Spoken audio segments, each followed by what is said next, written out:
Good evening again. Brian Venziano, Hermon, parent, 2 kids in school. Start off, it's kind of interesting that we started a major presentation tonight was about standards and how the school manages grade standards or age standards for our students and how they rate them. Because what we're really talking about with IJJ is standards, age-appropriate standards. And that's where we're going with this. In April of 2022, a concerned citizen challenged a book for its explicit content. The challenge was denied. In the course of the appeal, parents discovered that the Hermon School Department does not have any specific standards for explicit content in the selection of instructional and library material. When the school committee denied the book appeal, the motion passed by the school committee was, and I quote, "to deny the appeal and uphold the committee's decision with further discussion at policy committee regarding addressing content and context and coming up with standards to review this as well as other books that are brought to our attention or that we review ourselves," end quote. Parents provided examples of content standards for age-appropriate sexual content that were legally vetted to ensure that they did not have any constitutional conflicts. The examples were also vetted to ensure that the standards addressed content and did not limit context or subject, politically or otherwise. The policy approved in the first reading and the policy before the committee tonight for final approval does not include any age-appropriate standards for sexual content, despite parental concerns and with no public opposition until tonight to establishing age-appropriate standards for sexual content for our schools.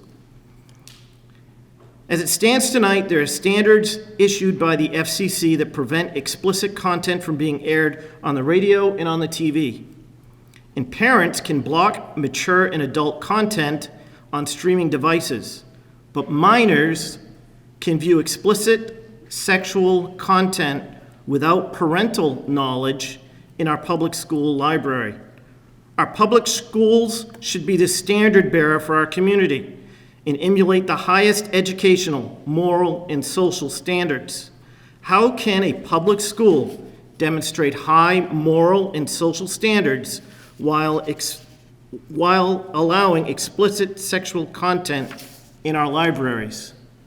I invite any educator to explain how explicit sexual content is needed to achieve the main learning results and meet the social and emotional and educational needs of our children.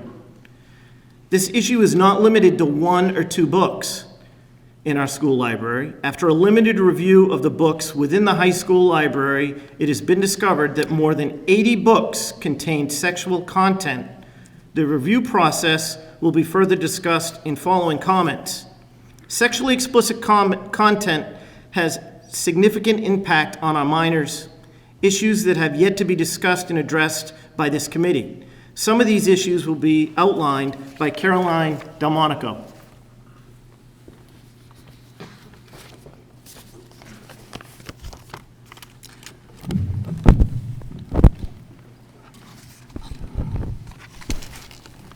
Good evening. My name is Caroline Delmonico. I've lived in Hermon 22 years. I have a child that attends Hermon Elementary School, and I've spent most of my career working with children as a licensed social worker. Statistics tell us that 1 in 5 girls and 1 in 2 boys are victims of child sexual abuse, with children most vulnerable between ages 7 to 13.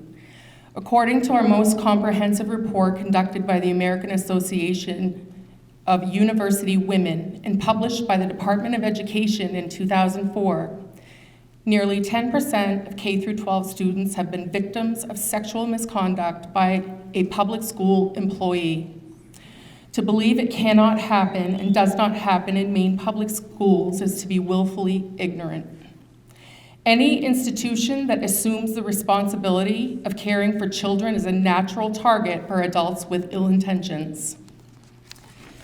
These adults with ill intent can use public schools as an avenue to their intended target, with explicit materials right at their fingertips to facilitate the exploitation of our most vulnerable citizens, all while being protected by an obscenity exemption statute that Maine law adopted in the 70s. If I were to stand across the street from a public school and hand out some of the materials, these same materials, I would likely be arrested.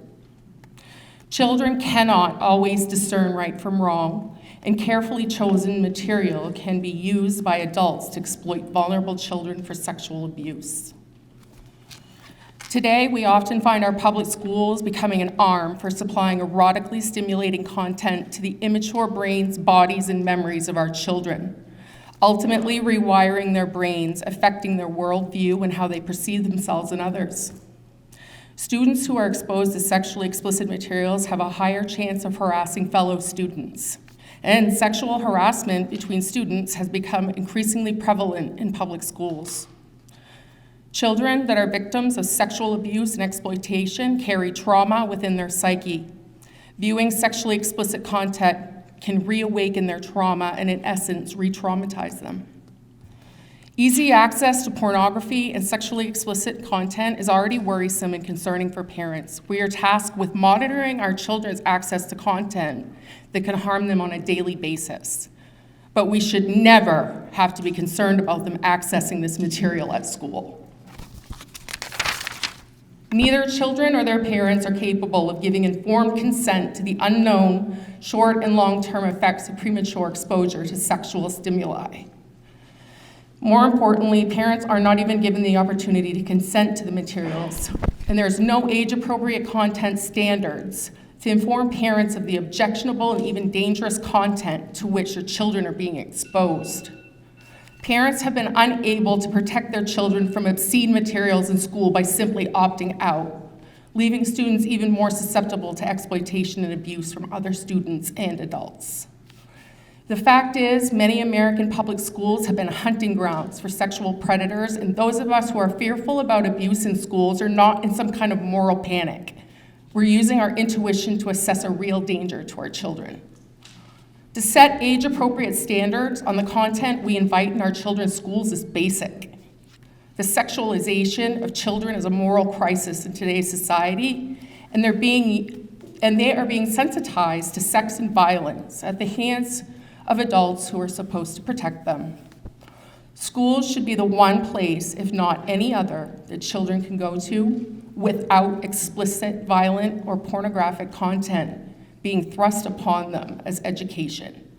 I will be followed by Josh Henderson. Thank you.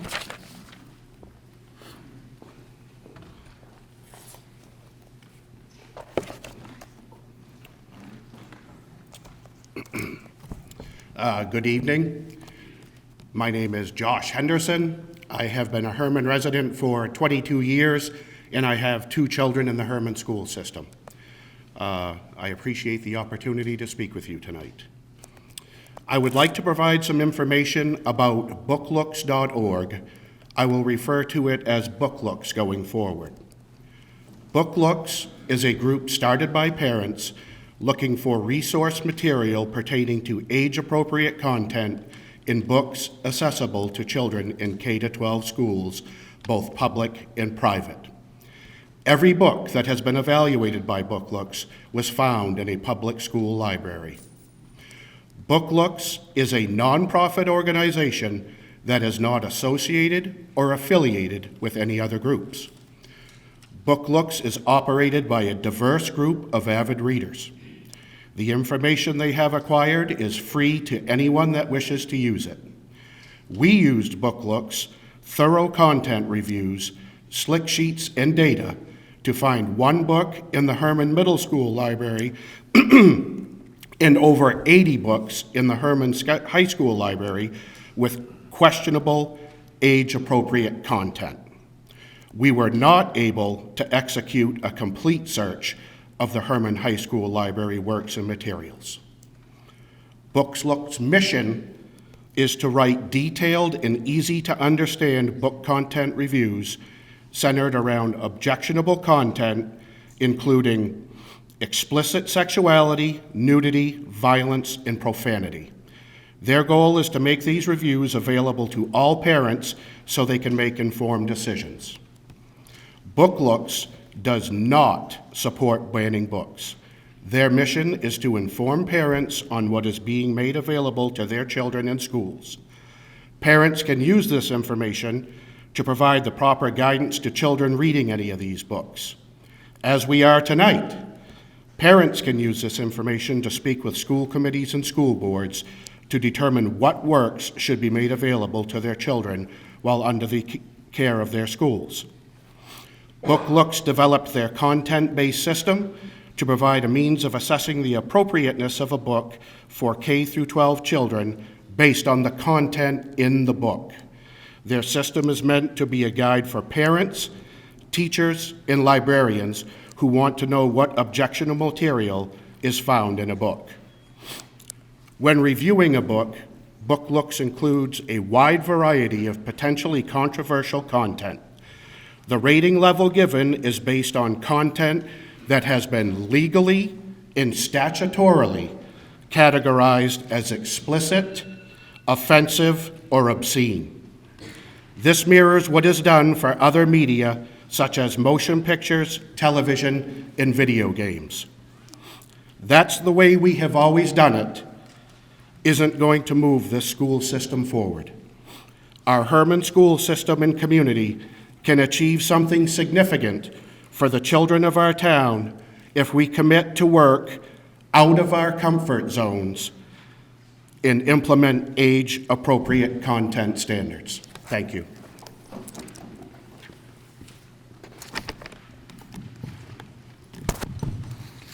Good evening. I'm Danielle Haggerty. I am a resident of Hermon, a mom of 5 young adults, and a grandmother. Chairman Keith, committee members, and Mr. Grant, thank you for the opportunity to speak regarding last month's review of the Hermon School System's library catalog. This review identified more than 80 books that contain sexual content. I'm going to provide an overview of what we found. In the high school library, we found 48 books listed and 1 book in the Hermon Middle School Library that contained references to sexual activities. Even though booklooks.org feels these books warrant an adult content warning, the library catalog system has listed only 9 of the 48 books as adult or young adult. 32 books listed in the Hermon High School Library contain explicit sexual nudity and obscene references to sexual activities. Even though booklooks.org feels these books warrant an adult content warning and are not appropriate for minors, in the library catalog system, only 15 of the 31 books were rated as adult or young adult. Lastly, 2 books listed in the Hermon High School Library. I don't know why it's cutting out, sorry. 2 books listed in the Hermon High School Library contain explicit references to aberrant sexual activities. Even though booklooks.org feels these books warrant an adult content warning and are appropriate for adults only, in the library catalog, 1 book is rated for age 12 and above, and the other book is rated for age 14 and above. Again, I want to state that they have aberrant sexual activities in them. If you can turn in your binder, please turn to Appendix A, page 5. I just want to review the header of the report. There are 82 books listed in this report.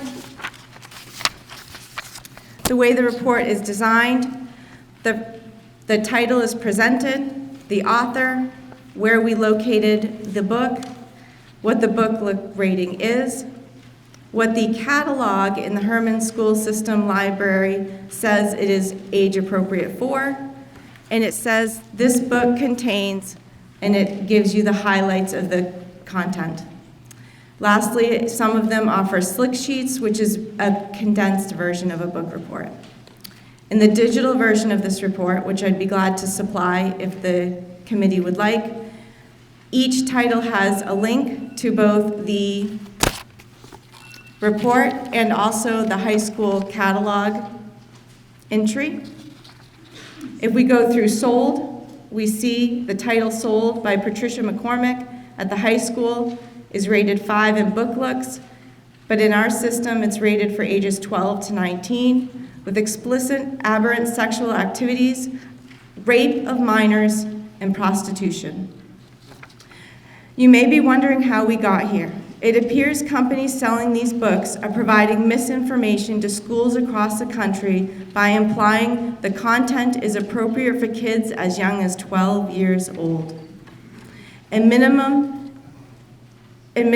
the nature of the content in the books. To wrap up my comments, I would like to mention what Maine state law says about family life education.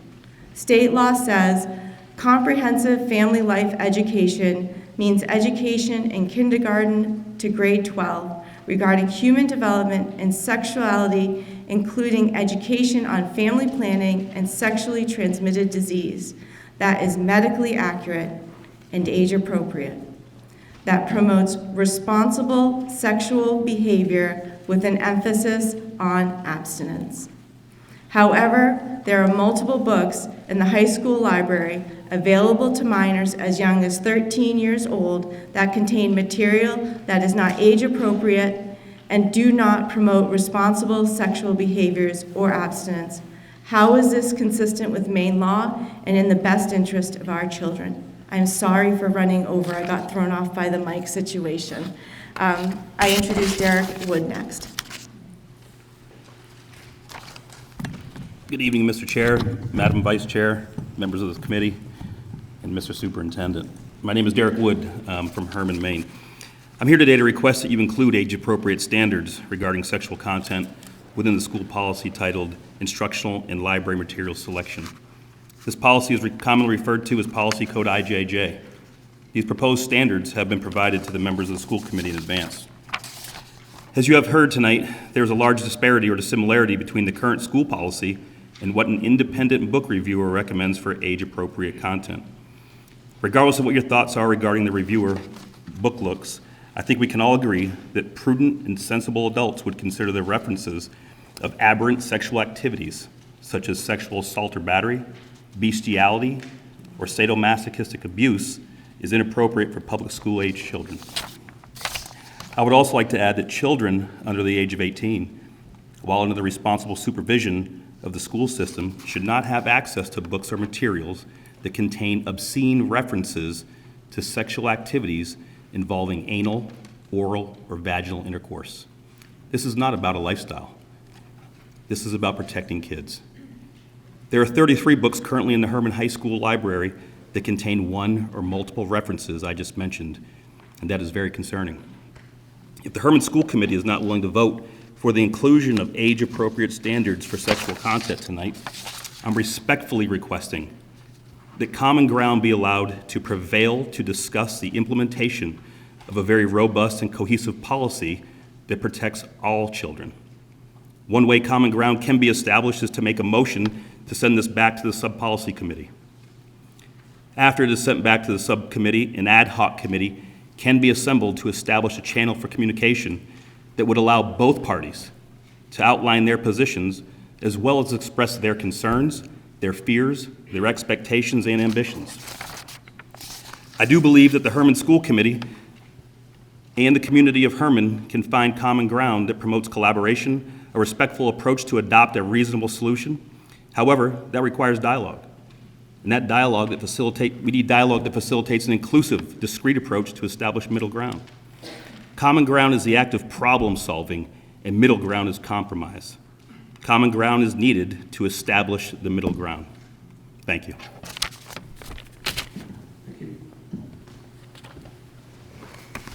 Good evening. My name is Amy Oliver Stubbs. I was born and raised here in Hermon, and I'm currently raising my 2 children here. Both of them attend Hermon schools. I'm quite confident that I speak for many of us here when I say that I find the current state of our community upsetting. It is no secret that we have experienced some difficult times in recent months, much of which has been caused by mere misunderstandings. However, I am optimistic that together we can overcome this. First, I would like to address our teachers. With the utmost sincerity, I want to say that I'm sorry that some of you have been personally attacked. Whether it were publicly or privately, personal attacks on teachers should never be condoned without exception. Please know that the actions of those individuals are not supported by us and that they are in no way tied to the efforts we are making here tonight. I've spoken to many parents in our community, and in doing so have confirmed my belief that majority of parents in town appreciate and respect our teachers. No one is blaming staff for the books that have been found in our library catalogs throughout our research. Instead, we are suggesting that the system we have used for choosing books has become outdated. That said, we strongly believe that implementing age-appropriate sexual content standards will benefit the administration, teachers, and students of our district. I want to thank parents who have either spoken out or reached out to us regarding your concerns, about books available to our children in school. Some of you have worked incredibly hard to advocate for our kids. The goal of implementing age-appropriate standards for books within our 3 libraries in order to protect children from unnecessary and potentially damaging sexual content is an honorable one. I am proud that people have stepped up and used their voices to become involved in implementing change for a system that needs revising. Tonight, parents in Alaska, Arizona, Colorado, Missouri, Oklahoma, New Jersey, and Rhode Island are not facing the same battle we are here in Hermon, Maine. The challenge of appealing to our school committee to remove material containing inappropriate sexual content from our children's schools. This is because Maine has obscenity exemption statutes, which allow dissemination of these types of materials in a school setting. If any individual were to disperse some of these materials to children outside of school walls, they would likely be arrested, and depending on the material, they may need to register as a sex offender. Sexualized content that falls short of being prohibited by criminal law is nonetheless inappropriate and unnecessary for minors in our schools. Hermon School Committee members, we ask that you prioritize the inclusion of quality, age-appropriate materials in our schools that does not contain sexual content. Will you take this opportunity tonight to do the right thing? Will you choose to protect our children by including age-appropriate standards? Thank you.